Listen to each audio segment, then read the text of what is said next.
এই বছরের বোধহয় সবথেকে কম বিয়েবাড়ি ইনভিটেশন পেয়েছিলাম। তার মধ্যেও যে কটা পেয়েছিলাম হয়তো এইচএস এক্সামের মধ্যে ছিল, আর নয়তো এমন কিছু কাজ ছিল যার জন্য আর যাওয়া হয়নি। তো এখানে এসেই প্রথমে আমরা খেয়ে নিলাম বিয়েবাড়িটা থেকে কফি, তারপর এখানে খেলাম হচ্ছে ফুচকা। দেন এখানে দেখো আমার পুচকু মামা চলে এসেছিলো ফুচকা খাওয়ার জন্য।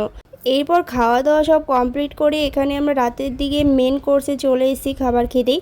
আর এখানে না দেখো যারা খেতে দিচ্ছিল পুরো ধুতি পাঞ্জাবি পরে একদম বাঙালিয়ানাদের মতন। এরপর ফার্স্টেই দিল ডিমের টেবিল, তারপর ছিল রাধা পল্লবী আর চানা মশলা।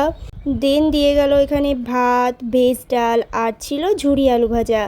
আর এই সব দিয়ে খাওয়ার পরেই দিয়ে গেল এখানে ইঁচড় চিংড়ি। আর এরপর ছিল এখানে স্যালাড, ফ্রায়েড রাইস আর চিকেন কষা।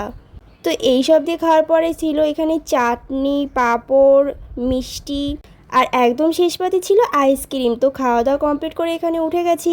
আর এইখানে দেখো আমরা খাওয়া দাওয়া কমপ্লিট করার পরে এখানে রেডি হয়েছিলাম, যেহেতু বিয়ের টাইমটা ছিল রাত 3টের দিকে।